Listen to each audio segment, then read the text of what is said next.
So, Benjamin, we're both, I guess, with Rebel Wisdom and your channel, we're both kind of plowing a similar furrow in terms of the a lot of the same ideas that the IDW are talking about.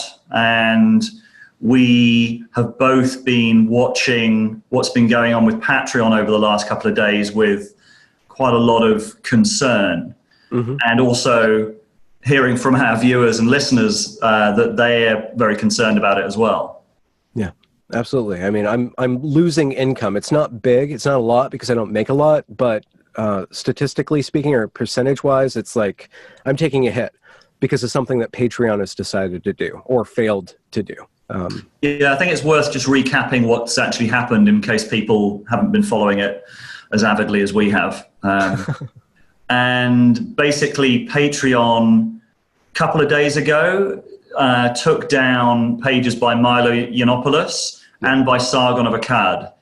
And particularly the Sargon piece was really concerning. Sargon actually put out a really fantastic video about it, which I'm going to link to in the show notes for this, because I think he did a very forensic job, particularly given that he's just lost a huge chunk of his income. I think to have made such a kind of, there's no sort of trace of bitterness or rancor in what he did. It was just a very forensic job at why it had happened, where Patreon had, it seems like, broken their own rules of service over the way that they've treated him, and then explained, he played two then clips towards the end, one of the CEO of Patreon on the Rubin Report, and then Tim Cook giving a talk for Apple. And the sum total of both of those was quite chilling when seen from this perspective, because Tim Cook was basically saying that they needed to take more of an active stance and to become gatekeepers of who was allowed on their platforms.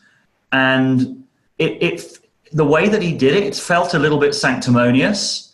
And it also felt, with both of them, I looked at them and I thought, wow, I don't think I would trust you guys to be gatekeepers of this. Yeah.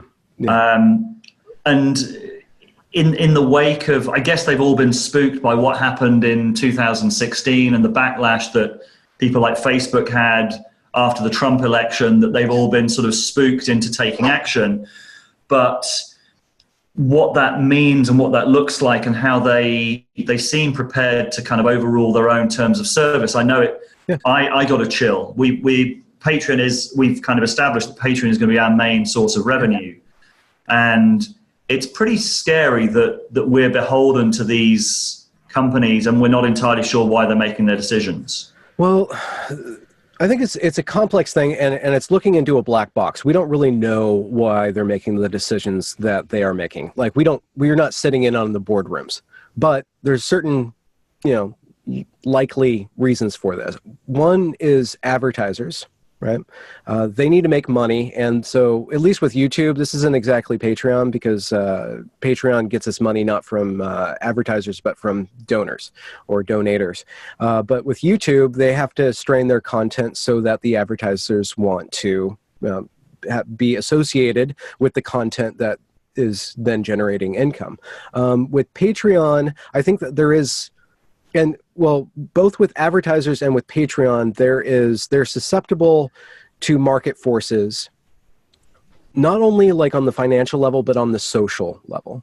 Patreon is beholden to mob rule. And what we have now via social media and via probably sparked up by the Trump election and the severe amount of disappointment that people felt and the way that they just started expressing that together online, that created a community, or at least a certain sort of energy that now can be directed against these different companies. And so the companies have to bow to the will of the mob. And the problem that I see is that what we see most of the time is that something in the loosely social justice department mobilizes against a company, or mobilizes in the case of Kevin Hart, who was going to host the Oscars, and then somebody dug up a homophobic tweet of his from 10 years ago, but that mob came after him.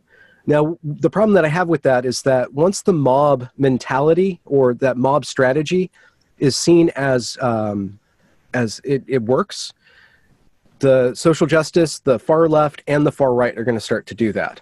And they're going to start to direct the conversation. And this is the problem that I have with it, is that they're not going to start mobbing people who are necessarily far left and far right. They're going to start mobbing somebody like Sargon, who is he's controversial. This was actually the terrifying thing about Sargon, is it looks like he was targeted by far right rather than a far left mob.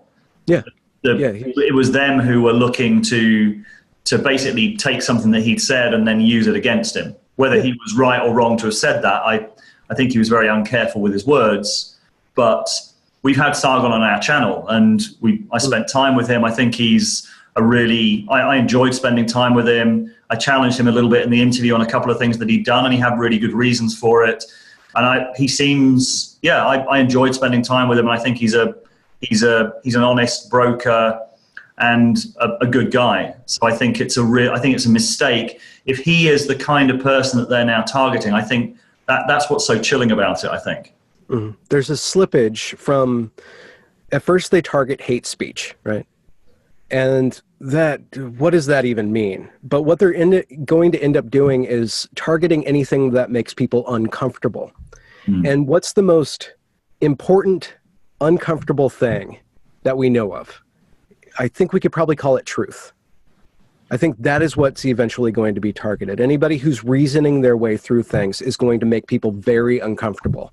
Like what Sargon does, I don't know him completely. I'm sure he produces so much content, right? So I'm sure there's a lot of things he can pick apart and disagree with and say, you went over the line there, buddy, but like, just imagine like producing that amount of content. Of course, you're going to go all over the map. But I think what is dangerous about him, or what we want to preserve, what we want to protect, and why hate is less dangerous, like is even more, to have hate around is less dangerous than to not have truth around. Is to not have people who are making other people uncomfortable. And you see that in the comedic industry. It's not that big of a deal. People who are comedians, they have to watch their tone but why?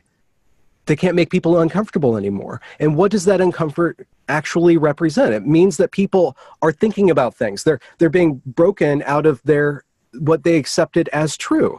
And that is really dangerous to people who want people to fit into boxes on the far left and the far right. And even me saying that there's people on the far left and far right is boxes that I'm putting these people in, right? And that I try to continually upset.